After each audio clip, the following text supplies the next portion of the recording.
Okay, here we go. I think it's going to be short tonight, but it's going to be very, very heartfelt. That's what I feel coming on. The storm, confusing, it's hard, it's turmoil. I mean, I refer to it as the storm because that's what it feels like. It feels like it's just dark and it's just black and you're just so confused and it's just turmoil going around, you know. And it hurts. It really hurts. I mean, even though, you know, you're done with the detox, you're done with the withdrawal, the physical stuff's gone. You're feeling better physically, but man, your emotions and the chemistry and the depression and everything, and the depression makes everything seem bigger than it is. It makes problems bigger than they are. And that's one thing I'll tell you if in the storm. Tell yourself, you know, part of it is the chemical depression that's magnifying everything. So anyway, it's hard. Your gut's all twisted up. It's tough. It is a tough, tough storm. And I don't want to make a joke out of it because it really, really is. And it's scary. It's scary. But if you've come this far, if you've hung on, you know, I'm going to give you a couple little bits of information and then I'm going to go into the heart of what this segment is really about. I want to tell you a few things about yourself. If you're the real alcoholic, the real addict, which is who this message is really going to, because that's what really took you to the depths of hell in the first place. 99% of the people in prison, drugs took them there. You know, maybe 1% are just bad. I don't know. Maybe we can deal with those in another series. But if you're an addict, you can't drink. Okay, you know, you don't need to go to the bars to discover that you're an alcoholic. All right, just take my word for it. If you're a drug addict, you can't drink. You know, maybe you won't be an alcoholic per se, like an alcoholic is an alcoholic. But the thing about it is, you'll get drunk, and when you get drunk, you'll be back. You'll be doing the old behavior. You'll be doing the old things. You'll lose your judgment. Your judgment will go right out the window with your inhibitions and everything else, and you're going to do it, okay? If you're an alcoholic, you can't do drugs, okay? Because you're going to end up going back to your favorite drug in there. And now I'm going to go a step further. No, it's not okay to hit the weed. You say, oh, well, you know, that's not that bad. Well, it's just a little weed, you know. You're going to be right back. It's a slippery slope. You know, and I wouldn't step out on it. If I ever got off of it, I wouldn't take a step out and see if, you know, if I'd be okay. It's crazy. It's insane.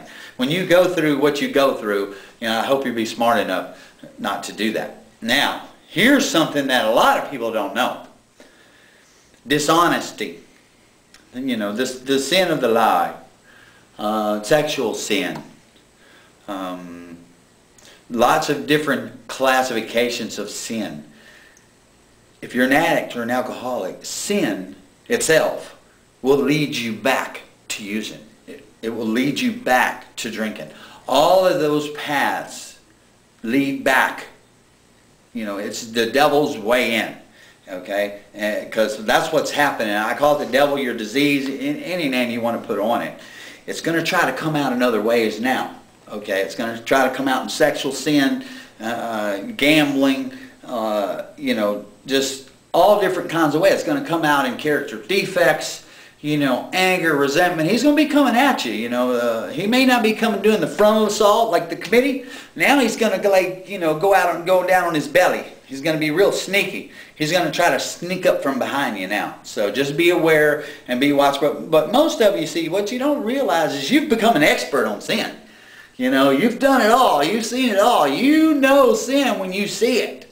And now it's going to be a little different because you're going to spot it in your own defense. You know, and hopefully you'll see it. I think you will.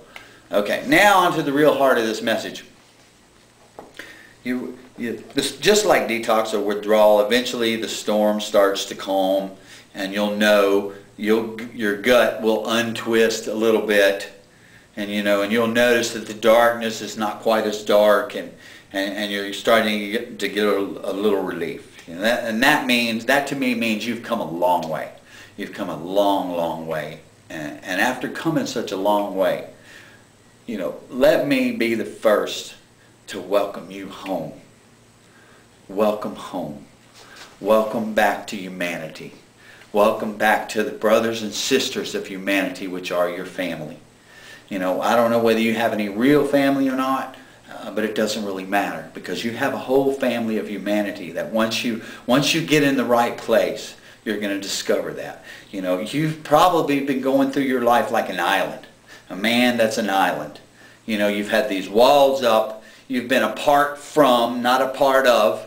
You know, basically you're watching the world go by and wondering why you're not like anybody else. You know, you don't know what anybody else is thinking. You don't have any concept. You know, you just see other people building their lives and then they seem happy and you're not.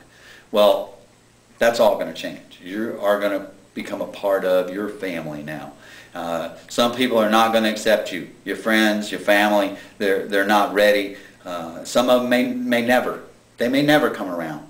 But those that are, there are those that will. You know, it's just they need to see the fruit of change before they have any faith in it. You know, they want more than anybody, but they're hurt more than anybody.